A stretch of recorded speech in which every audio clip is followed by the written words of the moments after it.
what's up? This is Kat and welcome back to the bookish side of me. And happy first day of the WIKATHON.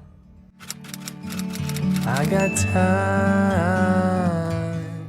So guys, finally! Today is August 1 and maligayang buwan ng wika para sa mga Pilipino na nakakaintindi ng sinasabi ko. But also, it's the start of the WIKATHON. So, I was really planning to do a weekly vlog for the whole month of August so that I could, document everything that I'm going to do for the WIKATHON. And I'm very, very excited for this. I thought of sharing with you first the books that I'm planning to read for today and some of my plans for the whole day. And then we're gonna move on to that. Parang pangit ko. First off, guys, I am planning to read the shortest books on my TBR.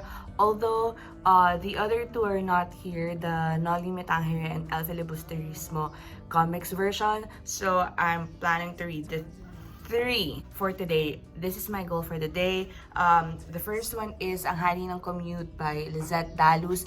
And then second one is Sandali by Mikey Jimenez and Mikey Marchan or Marca. And then the third one that I'm planning to read for today is Project 17 by Eliza Victoria. Also guys, I am going to read a book that is non-Filipino for the whole week because I'm buddy reading it with some of my Filipino booktuber friends. So that book is Graceling by Christine Cashore.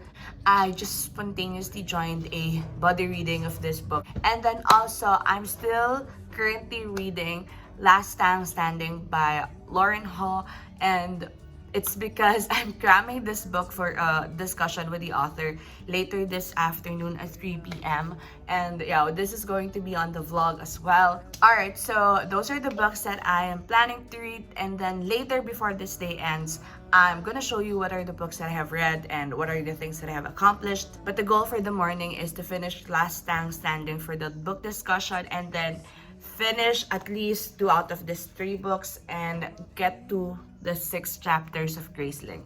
So those are the goals. I'm not gonna work whatsoever today because it's Saturday. So that's it. Bye. You and me, we meant to be in the great outdoors, forever free.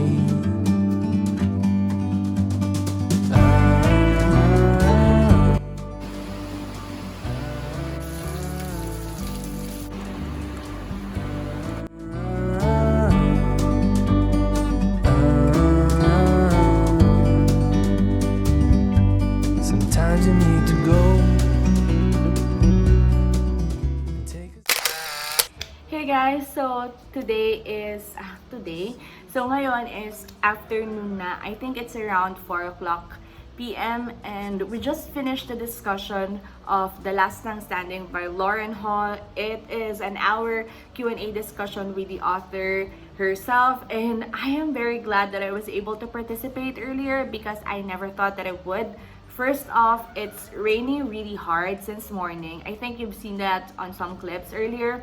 And also our electricity was cut off as well. So I wasn't really sure if I could make it to the discussion, but I did. And I'm very grateful to Donna and to Christine for inviting me to this event. I am very excited for more books from this author because I think that she's so sweet and she's so kind and she's very accommodating as well. So guys, if you haven't read Last Time Standing yet, I highly recommend it. It's available in Fully Booked, also in their Shopee account. And also, I want to update you with my WIKATHON progress for today.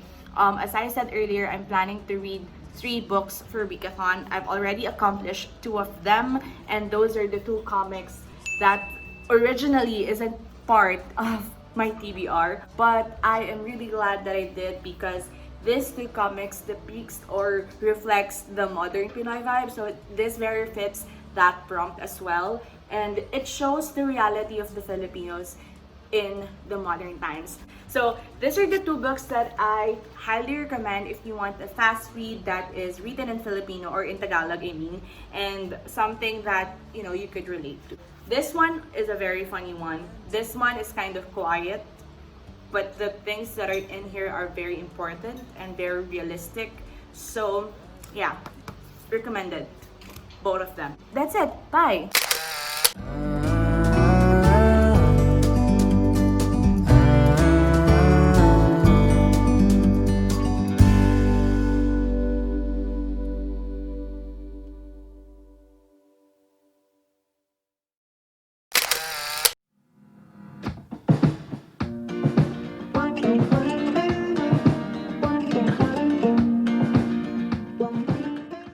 Hey guys, good morning. So, welcome to the second day of the WIKATHON. It's August 2 today and it's Sunday.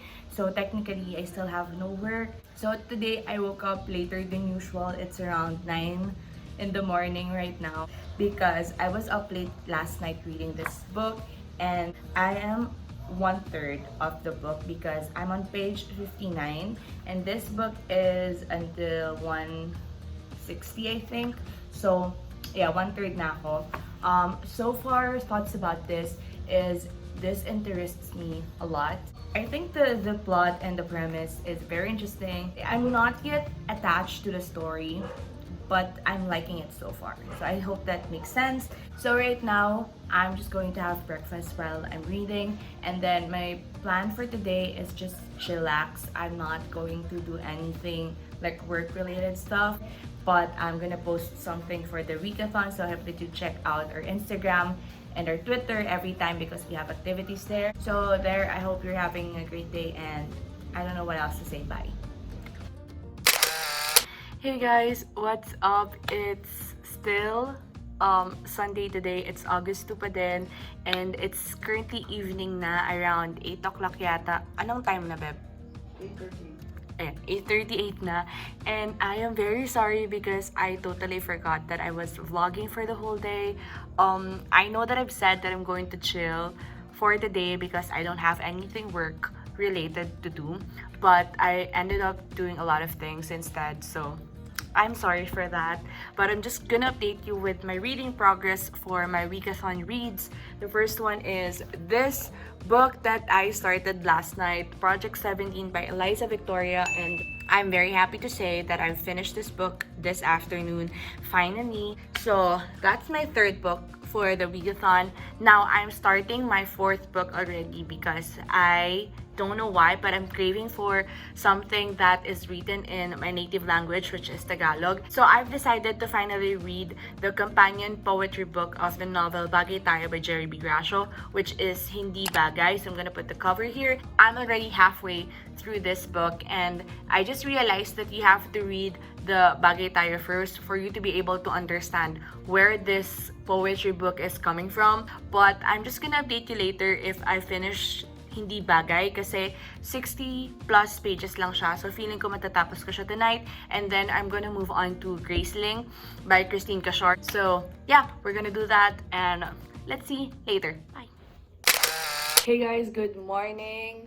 Welcome to the third day of the WIKATHON. So today is August 3rd and it's Monday. So I have work today, but I'm working from home, which I'm very thankful for. Also guys, I just learned this morning that Metro Manila and the provinces around it will be put under community quarantine again, or the MECQ, which is the Modified Enhanced Community Quarantine, starting tomorrow until August 18. And I'm a bit disappointed about that because it's been a plea from the frontliners here in the Philippines and from the doctors, the medical workers, all the people that are working against COVID, that they have been requesting for us to be put under ECQ because the numbers are spiking, and of course they are very tired, and we can get that. Gets natin yun, right? So I'm just really disappointed that we are put under MECQ instead. So that's one thing I was disheartened about that this morning. And then our president said that we don't have any more funds to place our country in a quarantine, in a lockdown. And that's also one thing that's very disheartening and disappointing. I'm not surprised, but of course I'm disappointed.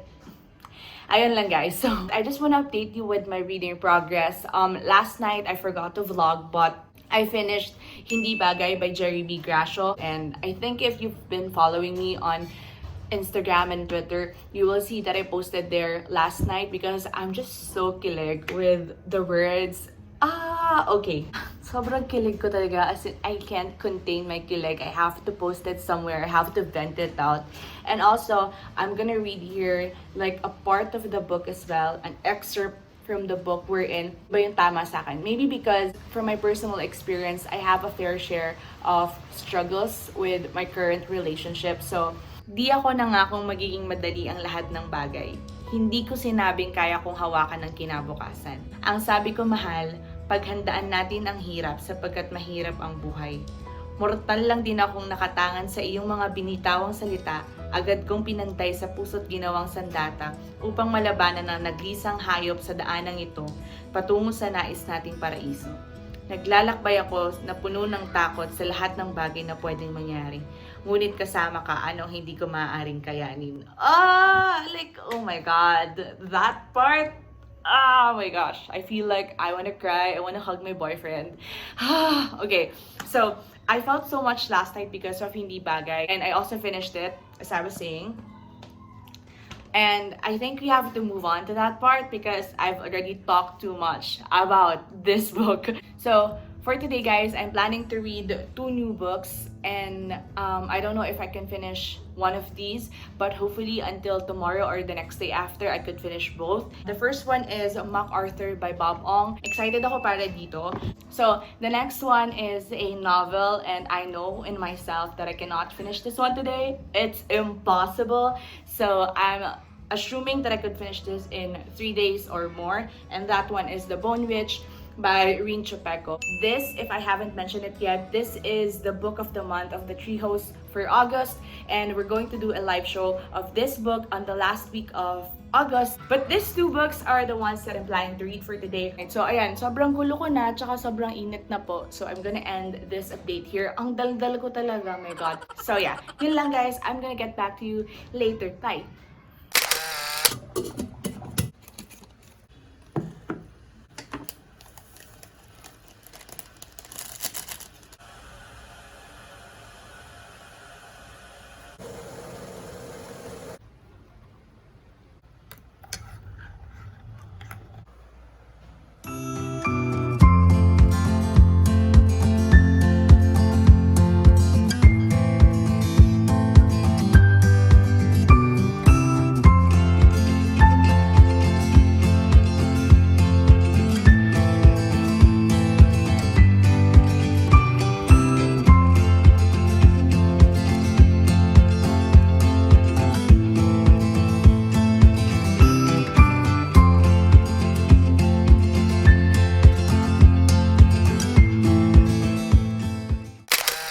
Alright, you guys.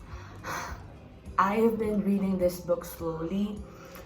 It's because, again, I'm working today. But I just reached to the point wherein something fucking happened. Okay, may nag-video ka. Hindi ko alam kung sino. Oh my God. I haven't cried yet. Hindi ko alam kung iiyak ako later. Anyway, I am on page 65. By the way, guys, before I continue with the book, because I don't want to cry, so we're taking a quick break. I want to show you my haul.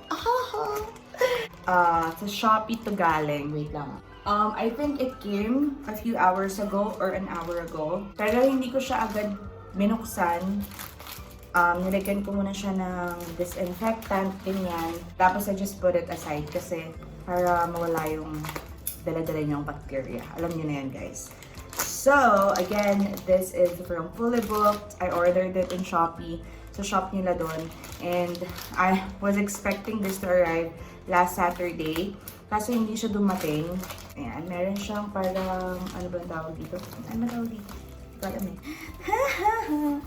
So, itong book na to, binabasa ko na siya last time kasi may book discussion yung author with Filipino Bookstagrammers regarding this book because this was released this year. And I tried to read it in ebook so that I could catch up to the book discussion. But I wasn't able to finish that. But before that, before the book discussion, I already checked out this book kasi Oh my God, first chapter pa lang, sobrang funny niya. So, I said to myself, you gotta get this book, girl. So, I ordered it in fully book and thank God it's already here para matapos ko na siya kasi hindi ko siya tinapos sa ebook. And that book is Last Time Standing by Lauren Ho. This one is the receipt. I'm like 60% of the book when I decided na I'm not gonna read it further. Anyway, that's it. This is it, guys. Ayan. Oh my God, I'm so excited. So, moving on. I'm gonna finish this one in a few minutes. So, yun lang, guys. I'm gonna finish this one off. Bye. Ang dami kong sinasabi. Bye.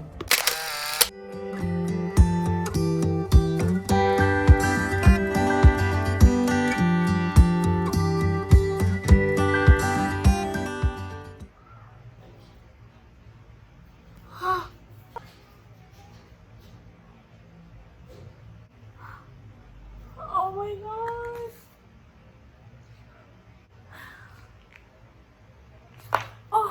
Oh my God.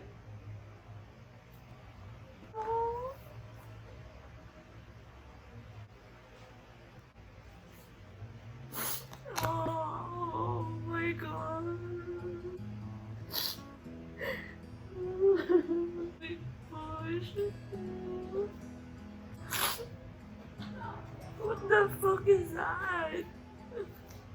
What the fuck is that? What the fuck was that? Oh my God. Can you see that I'm a mess? Hindi ko alam sasabihin ko. But I finished this book. Hindi ko alam sasabihin ko. Hindi ko alam sasabihin ko sa inyo, guys. Fucking 5 stars. This is fucking 5 stars. Hindi ko alam kung paano ako mag-move on doon, pero I will by the end of the day because I'm going to start reading The Bone Witch by Trishupaper, and hopefully this book will get me out of my emotional attachment to MacArthur kasi gusto ko talaga, guys. Wala yung nararamdaman ko kasi naiiyak talaga ako. Anyway, bye! Hey guys, so again, I'm gonna update you before I totally forgot for the whole day, but yeah, I have lights here in front of me, so you can definitely see everything on my face, including my pores. So I'm sorry for that. But I just want to update you with my reading progress. As I've said, I finished MacArthur by Bob Ong earlier, and you've seen how devastated I was. I know that you'd like to see that part of me, and a lot of my friends from the booktube community have requested for me to film a video like that. So I hope that you guys are already happy. No, just kidding. It's okay. It's fine. Yeah, that's basically how I cry. So I'm sorry for that. But tonight, I'm gonna update you lang that I'm already starting this book, which is The Bone Witch by Trishupaper. I've said this book a million times in this video. I'm so sorry. I just got to... Well, surprise, I'm still on chapter 1 because, you know, we had dinner and I took a bath. So that's why, chapter 1 pa lang. But I feel like I'm gonna like this better than Wicked As You Wish because I've read that in May, I think. That's the first Trishupaper book that I've read, and it was fine. It was okay. I just find it hard to catch up with all the things that are happening in the world building and the magic system and all that. And I think there are also too many elements for me to dive into the world that much. So that's one thing that I've observed from Wicked As You Wish. But in here, just basing my opinion on the first 5 pages, I think that I'm gonna like this one better than the first book that I've read from this author. So I'm looking forward for that. And yeah, that's it. I'm gonna stop bubbling. I'm gonna start reading because this is a long ass book and this is fantasy. So we need more motivation to read it. I'm just putting it on the vlog so that I would know until when I can finish this book. I'm challenging myself to finish this until tomorrow. But if I couldn't, I will not force myself because I want to enjoy this book as much as I could. So that's it, guys, for this very, very talkative chat with you. I'm gonna read. Bye.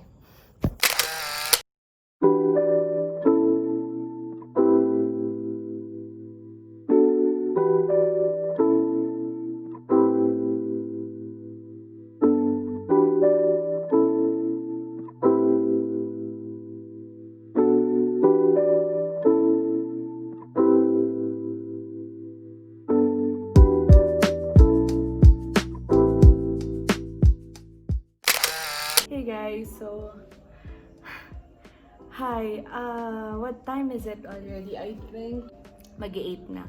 Sana hindi sobrang lakas ng tugtog dun sa kapitbahay namin para naman hindi makopyright tong video na to. But anyway guys, I'm just gonna make this very quick. I'm still reading The Bone Witch by Trishupaper and I'm on page 80. I'm kind of mabagal while reading this because I had work earlier and right now I'm enjoying myself with this like DIY, what do you call this, love, gulaman juice. This is actually like a dessert pero okay din siya for drinks kasi nilagyan niya ng salt. So, ayun, masarap siya.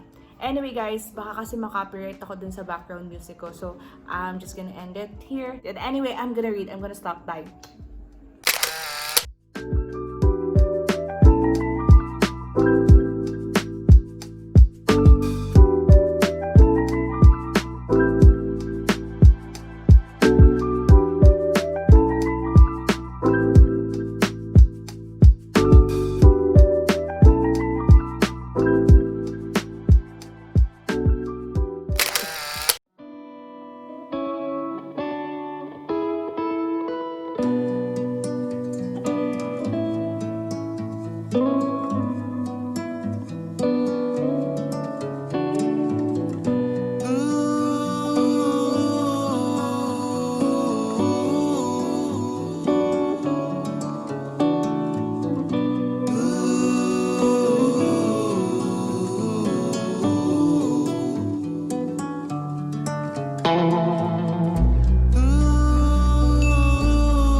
Hey guys, so I'm just going to wrap up and conclude this whole reading vlog. I kind of restrained myself by giving reviews of the books that I've read para isahan na lang dito sa last video. So yeah, I'm going to apologize in advance because there's going to be a lot of background noise, which is, you know, very common in Filipino setting because we don't live in a perfect world. So I'm sorry for that. But for this reading vlog, I've managed to read 6 books. 5 of those are in physical format and 1 in ebook. Yeah, I'm excited to share them all with you. First off, I've read Ang Hari ng Commute by Lizette Daluz. Ito guys is a comics na 30 pages lang siya.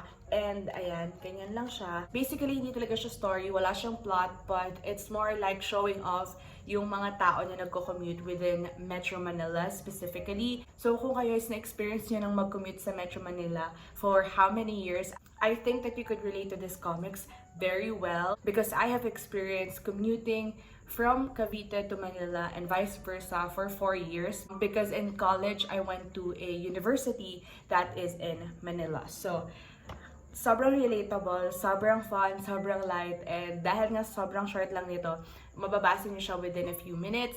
So I gave this comics 4 stars out of 5. Second book that I finished in August 1st is Sandali by Mikey Jimenez, and the illustrations are by Mikey Marchan. And again, this is comics just like the first one, but unlike Hari ng Commute, this one has different stories. I think they have 8 short stories.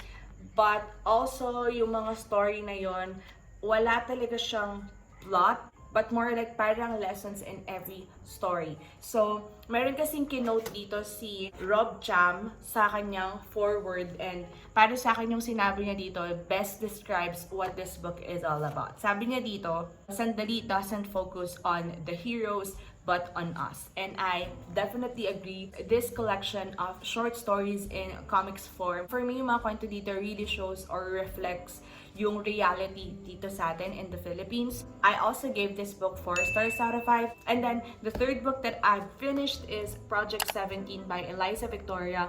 This one, guys, is a novel and kinda short lang for me because it has 159 pages, but this one is a story. It's actually sci-fi and medyo futuristic to. Hindi nga lang nabanggit sa story kung anong year sa Philippines nakaset itong book na to, but this is in the future wherein robots, mechs, ano ba tawag doon? Yun na yung parang mga nagdo-dominate sa Philippines. By the way guys, I gave this book 3 stars out of 5. I still think that this book is worth a try. Maganda yung premise, maganda yung story para sa akin, but it's just that I feel like hindi ako masyadong attached or invested sa story while I was reading it. So, I also think that the characters are very likable. So, if you want to give this a try, go ahead. For me, yung 3 stars out of 5 is just a personal preference or personal experience during the time that I was reading the book. But, still good to go. Alright guys, so the 4th book that I've read is an ebook, and that is Hindi Bagay by Jerry B. Gracio.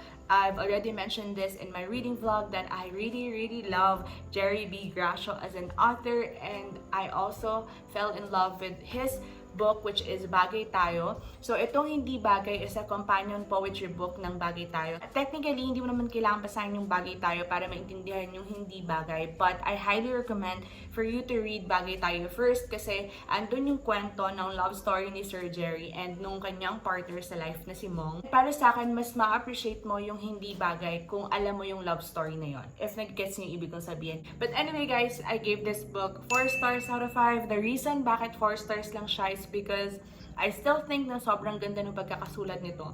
Pero iba lang talaga yung impact sa akin ng Bagay Tayo. Maybe because it's a novel, it's a story, parang may plot akong sinusundan. Unlike dito sa Hindi Bagay. But still guys, I highly recommend for you to check both of these books. I love them so much. So much. Anyway, let's move on to the next 2 books. I think sa pile ko ngayong reading vlog na to, itong dalawang to, pinaka-favorite ko na nabasa ko. And yung una is MacArthur by Bob Ong. I think you've seen the mess that I am when I finished this book. Kung hindi nyo pa nakita yung part na yon, I suggest that you go back to the reading vlog itself because I was a mess. I can't explain myself right now. I'm kind of embarrassed about how I look, but yeah, andun na yun, wala na akong magagawa. But this one, this is a reread. I read this in college, but again, I forgot what is it about. And then this time, I know in myself, I will not forget this book. I can't. Alright guys, so kung hindi kayo familiar dito sa book na to, this was written by Bob Ong, who is my favorite Filipino author, and it was written in Tagalog, which is my native language. Mga 90 plus pages lang to guys, 98 yan. 98 pages lang siya. So, ang kwento nito is about 4 friends. I think 4 sila. 4 nga ba sila? Hindi ko maalala. So ayun, as I was saying, this story is about 4 friends kung saan itong 4 na magkakaibigan na to is lahat sila hindi madali yung buhay nila. They have their own struggles in life and usually yung kailangan nila is financial. So lagi silang gumagawa ng paraan para magkaroon sila ng pera kasi may mga pamilya sila na binubuhay, and that's one thing that they have in common. That's why they're friends. But also, may mga ginagawa sila na hindi rin tama or hindi maganda or illegal. Itong book na to, sobrang laki lang nung naging impact niya sa akin because I know in myself that this story is really happening in the Philippines, and it's just so heartbreaking because I know that in myself. I cannot deny that. Alam ko na yung sinasabi ni Bob Ong dito is sobrang truthful and sobrang relevant sa society natin. Also guys, I've mentioned this in my reading vlog, pero I recommend this book if you are mentally or emotionally stable kasi para sa akin medyo sensitive and heavy yung mga topics na nandito sa book na to. So yun, dapat medyo okay kayo, wala kayo masyadong iniisip sa buhay, di kayo namomroblema because there might be scenes or topics in the book that might trigger you at some point. So yeah, that's that. Just a quick trigger warning, there is drug use of course, police brutality, there's murder as well, may homicide then. So a lot of things are happening in this book, so I hope that you could prepare yourself first before going into this book. Okay. Oh, I forgot to say that I gave this book 5 stars out of 5 in case it's not obvious yet. 5 fucking brilliant stars. Amazing. Lastly guys, this one is also my favorite read for this reading vlog. Oh my god. Ito yung longest book and also ito yung pinakamatagal kong binasa because I started this noong August 3rd ng gabi, and katatapos ko lang siya kanina. Today is August 6th, again, as I was reminding you. I keep on reminding you. But that book is The Bone Witch by Trishupaper. Alam niyo guys, sobrang happy ko talaga na natapos ko to ngayong araw na to because that's my goal. So, that's that. I also annotated this book. Tinab ko siya po. Look at that tab. Because we are going to discuss this book in the TRIHOES live show, which will be on the last Sunday of August on Trish channel. But anyway guys, going back to this book, nasabi ko na to a million times in this video, but I'm very intimidated and scared to try a Trishupaper book because she's very hyped up in the Philippine book community. But in this book, you guys, I was surprised because I didn't expect to love this book as much as I feel right now. I am so in love with this book. Oh my god. I can make a whole video explaining to you what are the things that I love about this book alone, what are the things that I'd love to go back to reread all over again, who are my favorite characters, what are my favorite scenes, because I love this so much. Like, okay, sorry guys, na-cut off, hindi ko alam kung bakit. But anyway, as I was saying, I'm gonna reserve all my thoughts and feelings about this book on the live show para mas maganda, na-express ko ng maigi at maayos yung aking emotions, yung thoughts ko. But I just want to say that I super love this book. Highly recommended. Isipin nyo na lang guys na kung ako nga nagustuhan ko tong libro na to, being a fantasy noob, being someone who doesn't really love fantasy and who's intimidated with fantasy genre, I love this book. What more kung mahilig kayo sa fantasy? So, yun na lang yung isipin nyo guys, okay? Anyway, I'm gonna put this down. I gave this book 5 stars out of 5. Perfect 5. Oh my god. I loved it so much. Anyway, so that's it guys. These are the books that I have finished for this reading vlog. Congratulations, self. Alright, so I think those are the things that I'd love to say about all the books that I've read. I'm very happy to start this WIKATHON strong, and I'm very pumped up to read more Filipino books this month. So, on the next reading vlog, guys, I'm gonna show you what are the books that I'm planning to read. Although this is tentative, I'm going to read 3 more books this WIKATHON. I'm very excited for that. Those 3, pakita ko na sa inyo para alam niyo kung anong aabangan nyo sa next reading vlog ko. First is 56 or 56 by Bob Ong. And then I'm gonna read Kung Alam Nyo Lang by Rika Lee. And the last book that I'm planning to read for that reading vlog is Patron Saints of Nothing by Randy Rebay. Itong tatlong to po yung aabangan nyo sa next reading vlog. But for now, I'm gonna end this vlog here. Sobrang pawis ko na, sobrang init, sobrang ingay sa labas. And I wanna end this video. So, thank you so much for watching this, and wherever you are guys, I hope that you are safe, you're healthy, and again, huwag na kayo lumabas kung hindi kailangan, and practice social distancing at all time. And just remember that the world is yours for the reading. Bye, and see you in the next one.